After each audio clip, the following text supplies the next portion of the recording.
तो भाई आज बात करने वाले हैं कार्डियो। कार्डियो कार्डियो यानी कार्डियोवास्कुलर एक्सरसाइज।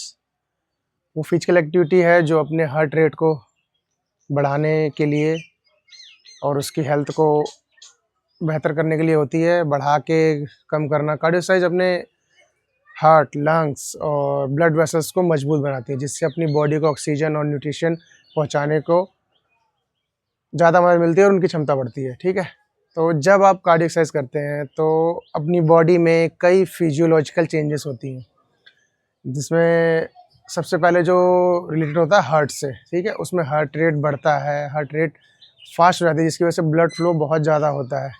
तो ब्लड फ्लो बढ़ता है तो ब्लड वेसल भी बढ़ती है, जिससे ऑक्सीजन न्यूट्रिशंस बहुत तेज़ी से हार्ट के ज़रिए बाकी जगह पहुंचा दी जाती है, ऑक्सीजन उसके अंदर, हमारे ऑर्गन्स और बॉडी के अंदर। ठीक है, तो उसमें बढ़ने की वजह से क्या होता है कि बहुत डिमांड, मतलब कार्डियो करने की वजह से डिमांड बहुत बढ़ जाती है। ठीक है, तो एनर्जी भी बहुत ज़्यादा चाहिए होती है। एनर्जी प्रोड्यूस करने के लिए हमारी बॉडी ग्लूकोज और फैटी एसिड को ब्रेक करके उसको एनर्जी में कन्वर्ट करके हमारी बॉडी को देती है। ठीक है, कार्डियो करने के फ़ायदे ये हैं कि cardiovascular heart rate, lung, blood vessels, ये सारी की सारी एनहेंस हो जाती हैं और ज़्यादा आसानी से ब्लड पहुंचता है हमारी बॉडी तक और हमारी बॉडी ज़्यादा अच्छे से काम करती है। ठीक है, कैलोरी बहुत अच्छी बर्न होती है, जिससे कि आप वेट लूज़ कर सकते हो, क्योंकि कार्डियो से बहुत ज़्यादा कैलोरी बर्न होती है। और बस ये तो ड्यूरिंग ज़्यादा होती है। ठीक है, और अगर किसी टाइप की आपको वो छोटी मोटी कोई बीमारी होने के चांसेस है तो उसका रिस्क भी कम हो जाता है, चाहे कैंसर रिलेटेड हो चाहे कोई भी हो। ठीक है, और इसमें ये भी होता है कि आपको एनग्जाइटी है या डिप्रेशन है, वही बहुत ज़्यादा चीज़ें कम हो जाती हैं। तो कार्डियो करना बहुत ही ज़्यादा इंपॉर्टेंट है भाई। इसमें बहुत सारी कार्डियो में सबसे अच्छा आप कर सकते हो वॉक, जो कि बहुत बेस्ट है। नहीं तो रनिंग कर सकते हो तो रनिंग कर लो, साइकिलिंग बेस्ट है। ठीक है, उसके बाद रोपिंग, जंपिंग, ये सारी की सारी चीज़ें बहुत ही बेस्ट है कार्डियो के लिए। और इसमें कई तरीके की हैं, आपके घर में अगर स्टेयर्स है तो स्टेयर चढ़ के कर लो, इससे बेस्ट नहीं भाई। कार्डियो सबसे बेस्ट है, जो भी बॉडी में काम करता है कार्डियो चाहिए। कार्डियो में दो तरह की एक्सरसाइज होती हैं, एक होता है कि एरोबिक और एनारोबिक। ठीक है, ये दोनों प्रकार की एक्सरसाइजेस अपने शरीर को अलग अलग तरीके से मजबूत करती हैं और दोनों के अलग अलग फ़ायदे हैं। एरोबिक एक्सरसाइज में क्या होता है, एरोबिक एक्सरसाइज वो होती हैं जिसमें हमारे शरीर को ड्यूरिंग द वर्कआउट ऑक्सीजन चाहिए कि ऑक्सीजन के साथ ही एनर्जी प्रोड्यूस होती है। तो जो लंबे टाइम के लिए हम कोई भी वर्कआउट करते हैं स्लो एंड स्टडी, उसमें एरोबिक काम करता है, एरोबिक वर्कआउट ही काम करता है। उसको हम एरोबिक कहते हैं बेसिकली, उसको एरोबिक कहते हैं। इसमें हमारी जॉगिंग आ गई, साइकिलिंग आ गई, रनिंग आ गई, स्लो रनिंग, जॉगिंग बेसिकली। ठीक है, और वॉकिंग आ गई किसी तरीके, तो वो एरोबिक्स में आ जाती हैं। तो लंबी ड्यूरेशन के लिए, जो कि 30 मिनट, 20 मिनट, 40 मिनट या 1 घंटा, वो एरोबिक में आ जाती हैं।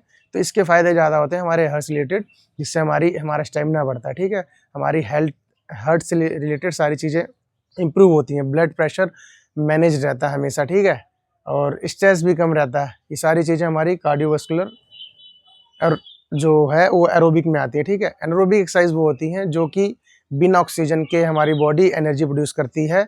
ये एक्सरसाइज शॉर्ट ड्यूरेशन के लिए होती है, जैसे कि 2 मिनट से कम, जिसमें तेज़ होता है, बहुत ही हाई इंटेंसिटी होती है। ठीक है, जैसे कि हम तेज़ दौड़ते हैं, स्प्रिंट हो गया, या फिर बहुत ही वेट लिफ्टिंग हो गई, जिसमें कि हैवी वेट उठाना होता है, एकदम से ग्लूकोज, हमें एनर्जी चाहिए होती है, तो हमारी बॉडी बिना ऑक्सीजन के उसको बनाती है।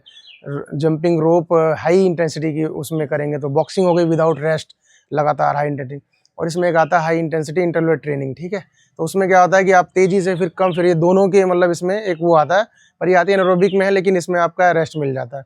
तो इससे क्या होता है, आपकी मसल स्ट्रेंथ बढ़ती है, पावर बढ़ती है। ठीक है, फुर्ती बहुत बढ़ती है, हड्डियाँ मजबूत होंगी, मसल पावर एकदम अच्छी, मसल भी बनेगी, टोन होगी, पोस्चर अच्छा होगा एनारोबिक की वजह से। ठीक है, इसमें ये फ़ायदे होते हैं। तो अभी एक्सरसाइज में जो हमारा क्या कहते हैं कि एरोबिक एक्सरसाइज में जो होता है लॉन्ग ड्यूरेशन होती है, और एनारोबिक में शॉर्ट ड्यूरेशन और हाई इंटेंसिटी होता है। ठीक है, तो वही होता है एरोबिक में, जो हम एरोबिक लंबी करेंगे तो उसमें क्या होता है कि हमारी एनर्जी धीरे धीरे बॉडी हमारी ऑक्सीजन के साथ मिलकर बनाती रहती है, जो कि फैट से और ग्लूकोज दोनों से बनती है। और एनारोबिक में क्या होता है कि हमारी जो ग्लूकोज से फटाफट एनर्जी बनती है, उसमें फ़ैट यूज़ नहीं होता हमारा, उसमें ग्लूकोज यूज़ होता है पूरा का पूरा, बॉडी का हर जगह से। और उसमें हमारे लैक्टिक एसिड और कार्बन डाइऑक्साइड बनती हैं, जो कि हमारा बॉडी उस चीज़ को पसीने से और यूरिन से बाहर निकाल देता है। तो जो एरोबिक्स एक्सरसाइज है वो 20 से 30 मिनट तक करें कम से कम, और एनारोबिक एक्सरसाइज को करीबन 15 से 20 मिनट और शॉर्ट ड्यूरेशन कर करके करें। और दोनों प्रकार की एक्सरसाइज आपको करनी पड़ेगी अगर आपको अच्छा बॉडी पोस्चर और इंटरनल हेल्थ दोनों सही करनी है, तो आपको दोनों प्रकार की एक्सरसाइज करनी पड़ेगी। तो भाई जो भी लोग कहते हैं ना कार्डियो बेस्ट नहीं है, कार्डियो बेस्ट है भाई। इंटरनल हेल्थ के लिए कार्डियो ही चाहिए।